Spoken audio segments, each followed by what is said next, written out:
Hello दोस्तों, कैसे हैं आप लोग। मैं अमित आनंद मिश्रा अपने channel physical science by am में आप लोगों का स्वागत करता हूं।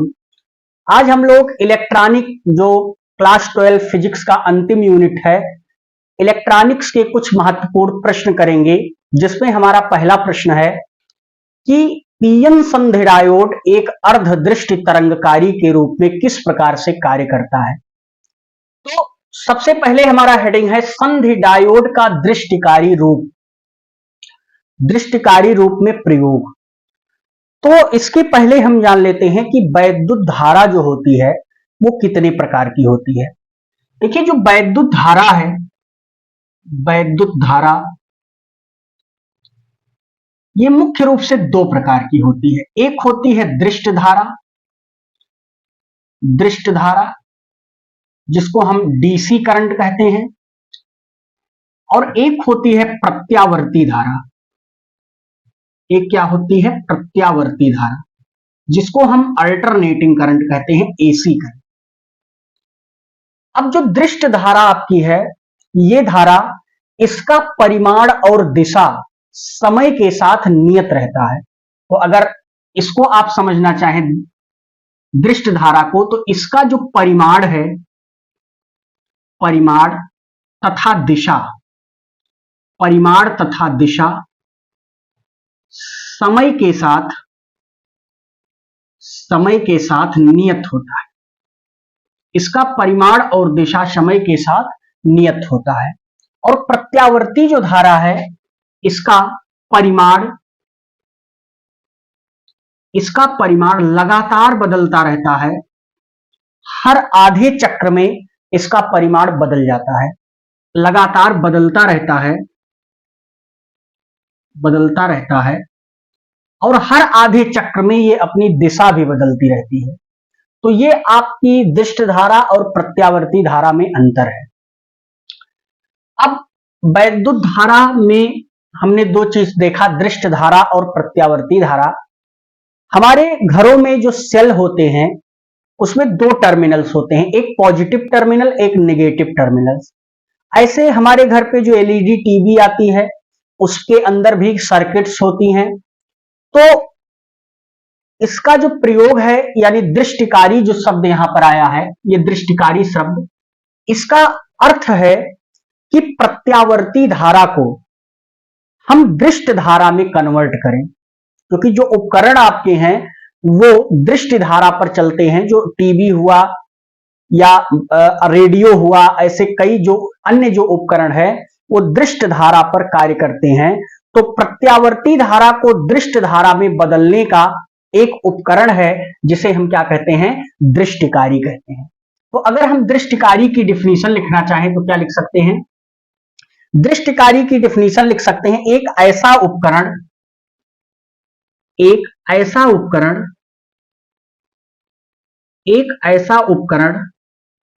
जो प्रत्यावर्ती धारा को, एक ऐसा उपकरण जो प्रत्यावर्ती धारा को दृष्ट धारा में परिवर्तित कर दे, प्रत्यावर्ती धारा को दृष्ट धारा में परिवर्तित कर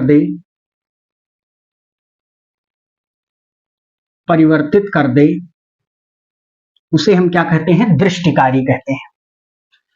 उसे हम दृष्टिकारी कहते हैं। अब प्रत्यावर्ती धारा को दृष्ट धारा में परिवर्तित करने के लिए हम सबसे पहले आधे चक्र को परिवर्तित करते हैं। तो उसके लिए आता है, उसमें हम परिवर्तित करने के लिए कुछ डायोड्स का प्रयोग करते हैं, और उसमें पीएन संधि डायोड का प्रयोग करके आधे चक्र को परिवर्तित कर देते हैं। तो आज हम पढ़ेंगे कि जो पीएन संधि डायोड है उसका अर्ध तरंग दृष्टिकारी रूप क्या है। तो हमारी जो हेडिंग है आज की, वो हेडिंग हमारी होगी पीएन संधि डायोड का अर्ध दृष्टि तरंगकारी रूप।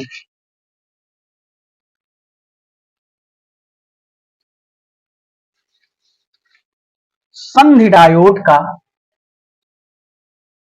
अर्ध दृष्ट अर्धदृष्टि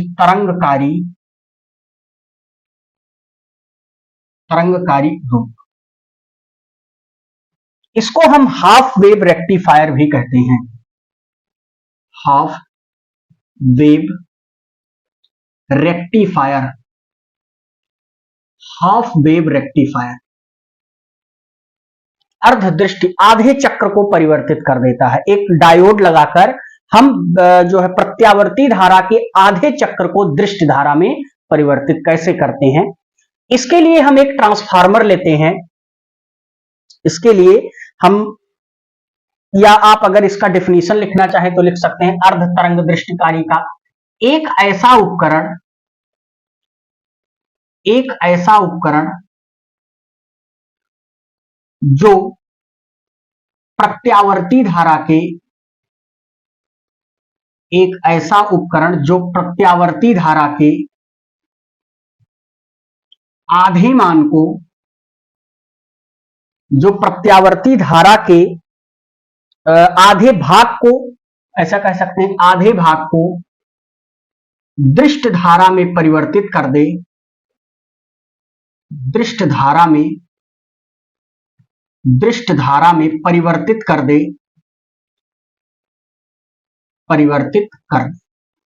इसको हम क्या कहेंगे, अर्ध तरंग दृष्टिकारी कहेंगे। अब अगर हम इसका चित्र समझें तो देखिए, सबसे पहले हम एक ट्रांसफार्मर की प्राथमिक कुंडली लेते हैं। तो कुछ इस प्रकार से एक ट्रांसफार्मर की हमने एक प्राथमिक कुंडली लिया, इसको हम लिख देते हैं P। ये ट्रांसफार्मर की प्राथमिक कुंडली है, और इस प्राथमिक कुंडली को हम एक अल्टरनेटिंग करंट से जोड़ देते हैं। ऐसा अगर कहीं सिंबल आए तो समझ लीजिए AC करंट का सिंबल है। तो ये आपका AC स्रोत है, ये आपका AC स्रोत है, और इसके बाद इंड्यूस्ड EMF अन्योन प्रेरण की घटना पर ट्रांसफार्मर की जो द्वितीयक कुंडली है उसके द्वारा विद्युत निर्गत वोल्टेज हमें प्राप्त हो जाता है। तो कैसे हम समझेंगे, ये यहां से जो करंट जा रहा है इसको हम कहेंगे निवेशी वोल्टेज, निवेशी धारा जा रही है। अब यहां पर एक प्रोब लगाते हैं ऐसे, और इस ट्रांसफार्मर की हम द्वितीयक कुंडली बनाते हैं।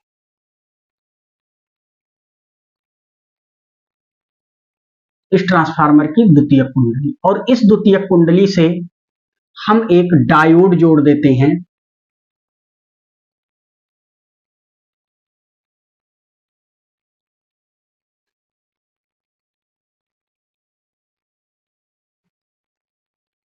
हमने एक डायोड जोड़ दिया, और यहां पर हम एक लोड RL लगा देते हैं, लोड रेजिस्टेंस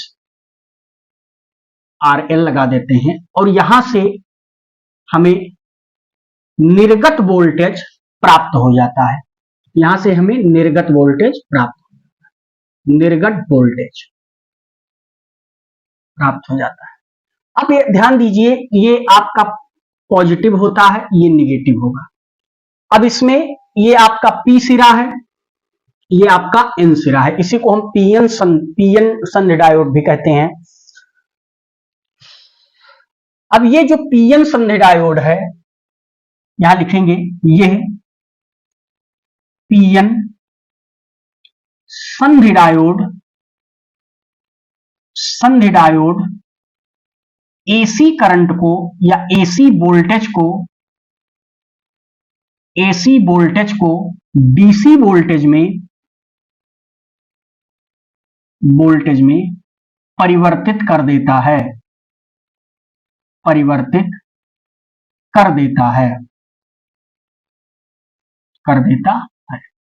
AC वोल्टेज को DC वोल्टेज में परिवर्तित कर देता। अब हम इस प्राथमिक कुंडली का ये वाला जो सिरा है इसको हम P1 मान लेते हैं, और इस सिरे को हम मान लेते हैं P2, और ये जो द्वितीयक कुंडली है जिसको हम S लिखे हैं, सेकेंडरी कॉइल्स, इसका ये वाला सिरा हम मान लेते हैं S1, और इस वाले सिरे को क्या मान लेते हैं S2।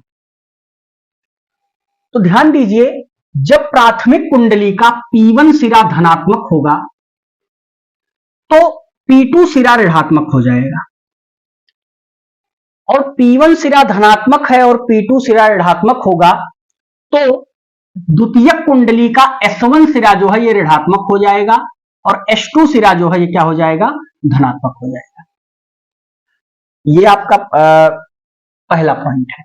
और पहले हम ये भी लिख सकते हैं कि प्राथमिक कुंडली का पहला सिरा ऋणात्मक है और दूसरा सिरा धनात्मक है, और द्वितीयक कुंडली का, या आप कंफ्यूज ना हो इसलिए मैं पहले वही ले लेता हूं, ध्यान दीजिए। मैं सबसे पहले इस प्राथमिक कुंडली का पहला सिरा ऋणात्मक ले रहा हूं और दूसरा सिरा धनात्मक हो जाएगा। तो जब प्राथमिक कुंडली का P1 सिरा ऋणात्मक होगा तो द्वितीयक कुंडली का पहला सिरा क्या हो जाएगा, धनात्मक हो जाएगा। और इसका अगर द्वितीयक सिरा प्राथमिक कुंडली का धनात्मक है तो ये वाला सिरा द्वितीयक कुंडली का क्या हो जाएगा, ऋणात्मक हो जाएगा। तो ये जो आपका सिस्टम है, आप देखिए यहां पर Pn जो P सिरा है वो क्या हो जाएगा, धनात्मक हो जाएगा, N सिरा क्या हो जाएगा, ऋणात्मक हो जाएगा। जब किसी संधि डायोड का P सिरा धनात्मक होता है और N सिरा ऋणात्मक होता है तो वो अग्र अभिनत की भांति कार्य करता है, यानी वो अपने भीतर से विद्युत धारा प्रवाहित होने देता है। तो लिख लेते हैं कि जब Pn संधि डायोड का P सिरा, यहां लिखते हैं जब Pn संधि डायोड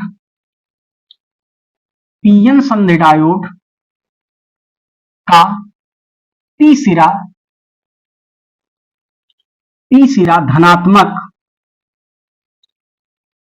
धनात्मक तथा N सिरा ऋणात्मक होता है,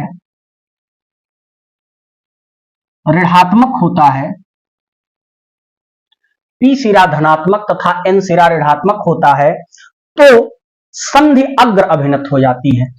तब संधि अग्र अभिनत हो जाती है, अग्र अभिनत हो जाती है। ये इसकी कार्यविधि है, वर्किंग प्रोसेस। जब इसका ये सिरा ऋणात्मक, ये सिरा धनात्मक, तो ये धनात्मक ये ऋणात्मक, इस दशा में ये सिरा धनात्मक हो जाएगा और ये सिरा ऋणात्मक हो जाएगा, तो ये संधि जो है वो फॉरवर्ड बायस की तरह व्यवहार करेगी। फॉरवर्ड बायस अग्र अभिनत का अर्थ है कि अपने भीतर से निर्गत वोल्टेज प्रोवाइड कर देगी, मतलब निर्गत वोल्टेज प्रोवाइड कर, जो निवेशी धारा हमने दिया है उससे निर्गत वोल्टेज दे देगी, धारा प्रवाहित करेगी। तो इसमें लिख लेते हैं, तो तब इसमें धारा प्रवाहित होगी, इसमें धारा प्रवाहित होगी, धारा प्रवाहित होगी। ये चीज आप ध्यान रखिए। अच्छा, दूसरी चीज है कि जब इसका P सिरा धनात्मक कर देते हैं, इस प्राथमिक कुंडली का P1 सिरा धनात्मक तथा इस प्राथमिक कुंडली का P2 सिरा ऋणात्मक कर देते हैं, तो सेकेंडरी जो कॉइल्स है, द्वितीयक कुंडली है, उसका ये सिरा ऋणात्मक हो जाएगा और ये सिरा क्या हो जाएगा, धनात्मक हो जाएगा। तो देखिए जो ये संधि डायोड है, इसका P सिरा क्या हो गया, ऋणात्मक हो गया, और N सिरा क्या हो गया, इधर से धनात्मक हो गया।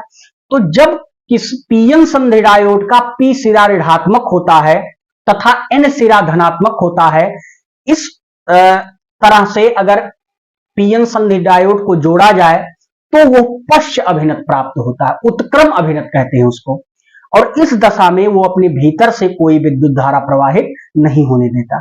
तो लिख सकते हैं कि जब संधि डायोड, ऐसे लिखते हैं, जब Pn संधि डायोड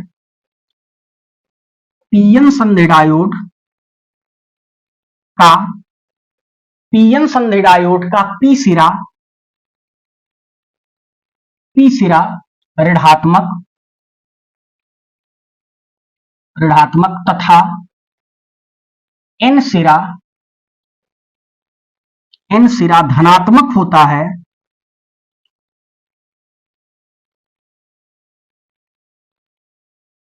तो संधि उत्क्रम अभिनत हो जाती है, उत्क्रम माने रिवर्स, उत्क्रम अभिनत हो जाती है, उत्क्रम अभिनत हो जाती है। इस दशा में वो अपने भीतर से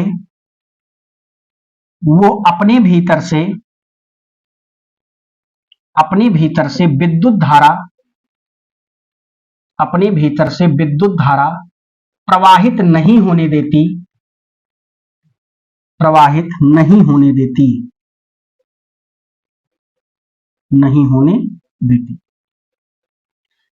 अपने भीतर से विद्युत धारा प्रवाहित नहीं होने देती। अब अगर हम दोनों का डायग्राम देखें तो देखिए ये आपका जो है इसको हम कहेंगे निवेशी वोल्टेज।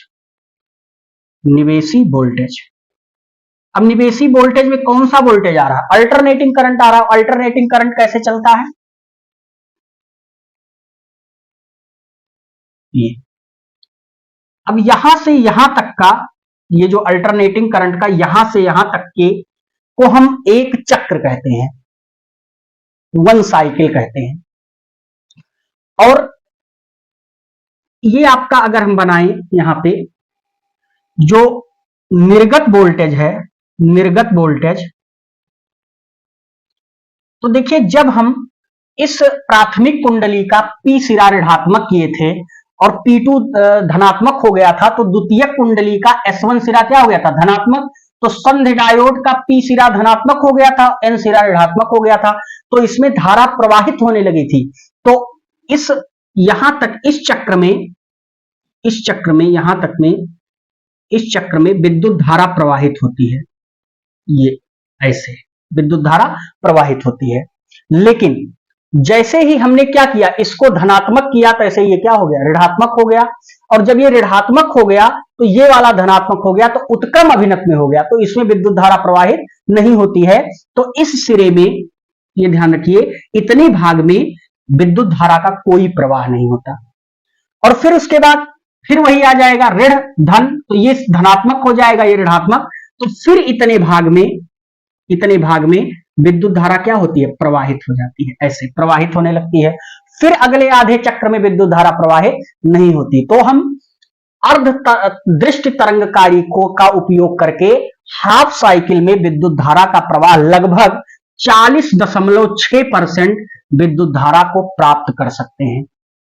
निर्गत वोल्टेज में निवेशी वोल्टेज लगाकर 40.6% विद्युत धारा को हाफ साइकिल के द्वारा प्राप्त कर सकते हैं। इसी को कहते हैं पीएन संधि डायोड का अर्ध दृष्टि तरंगकारी रूप।